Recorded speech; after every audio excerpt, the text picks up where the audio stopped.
Welcome back to Dad, Bods, and Hot Rod's Garage. Alright folks, welcome back. So today we're going to work on the 1961 Mercury Meteor to try to get the engine to run. We're going to replace all these old parts with all these brand new parts. I bought all these on Rock Auto, and I think I bought the cheapest version of everything I could possibly find. So let's jump right in. I picked up this gas tank on Marketplace and painted it. Also bought a new fuel level sending unit on Rock Auto and installed that.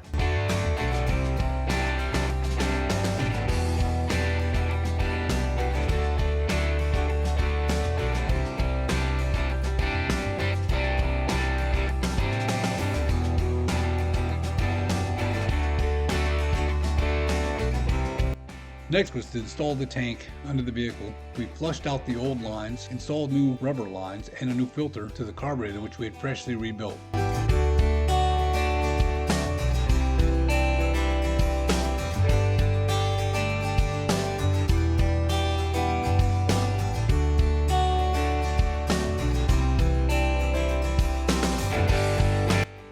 Now on to the fuel pump removal. No big deal. And I got a new fuel pump as well. Watch what happens next.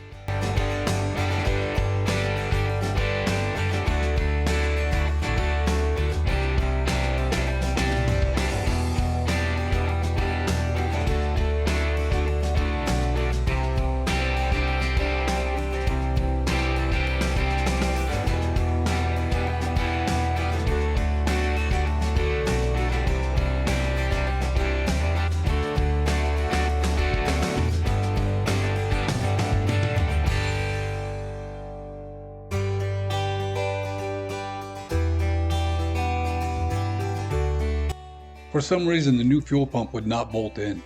I checked the directions again. I double checked my order, made sure it was the correct motor, the correct year. Everything seemed fine until I laid it next to the old fuel pump and compared.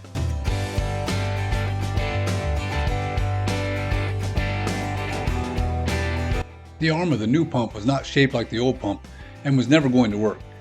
So I decided just to take the filter and the O-rings off of the new pump, put it on the old pump, and put the old pump back in, and it worked for now. I'll have to source a new fuel pump for it at some point, but for now this one seems to be working.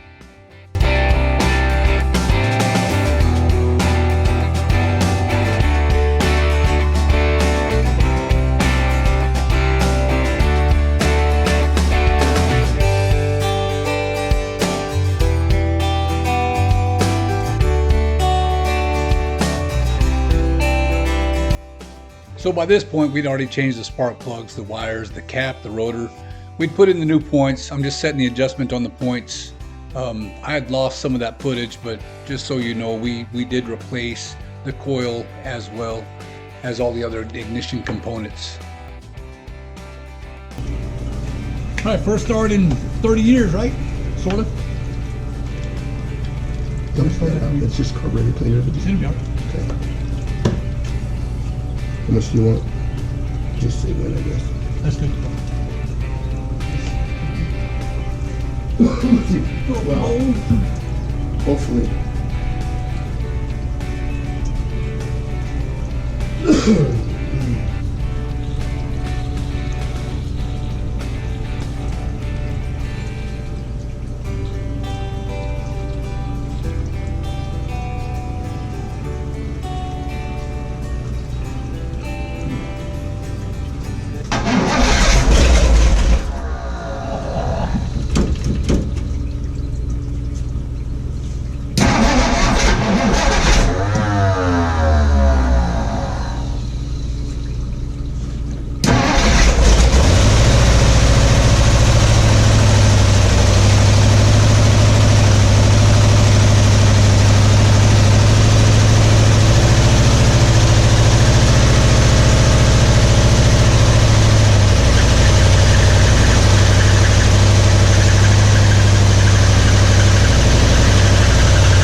sounds like it's touching something.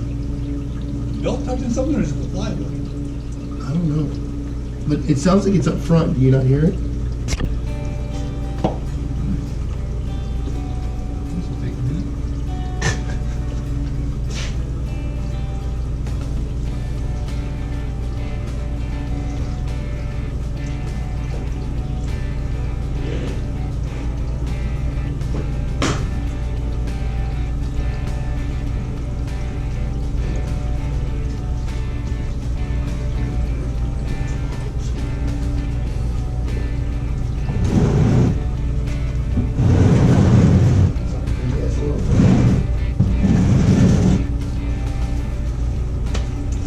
Hardly anything came out of it, too.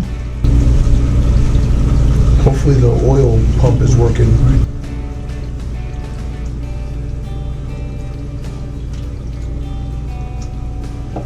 Yeah.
I want to see that oil pressure light is still on. Will you check that? Yeah.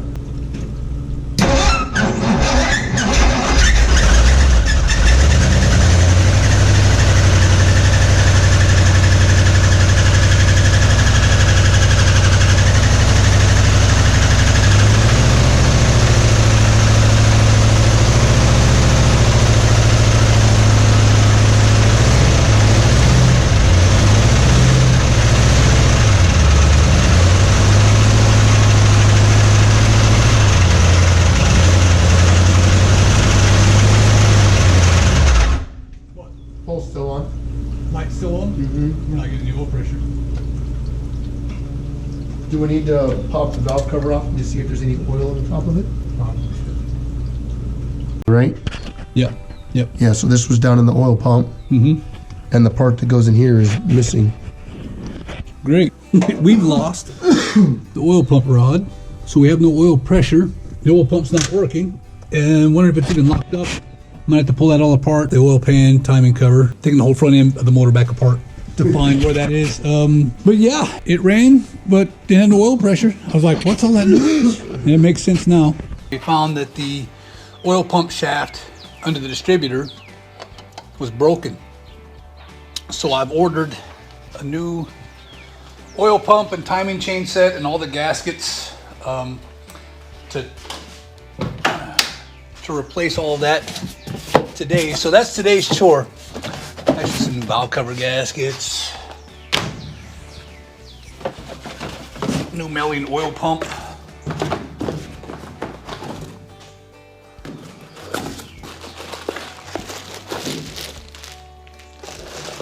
Came with a couple of gaskets, and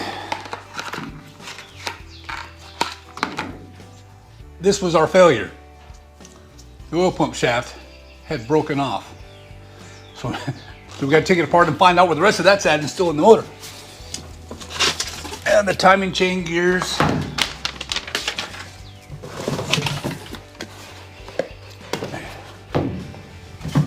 As well as more gaskets, more seals, oil pan gasket. So today we're going to, I gotta take all this stuff off. I gotta take the new radiator out. It's a brand new radiator we just put in. Brand new water pump was put on. We rebuilt the fuel pump. So I gotta take all this stuff apart. Gotta take out the bolts for the engine mount, jack the engine up, And then we should be able to get under here and take off the oil pan without having to pull the motor out. So let's get started.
All right, so we got the front accessories all off.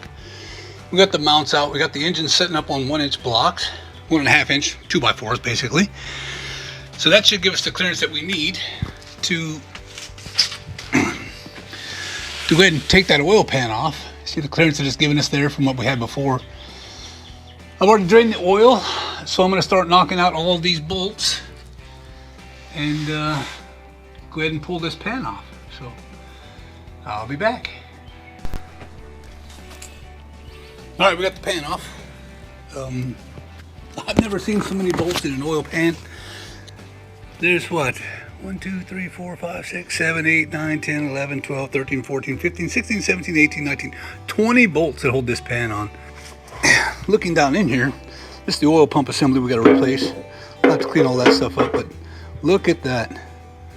That is that oil pump drive shaft rod. Just twisted and smashed in half. That goes in here. It's supposed to turn the oil pump. Obviously that didn't work too well.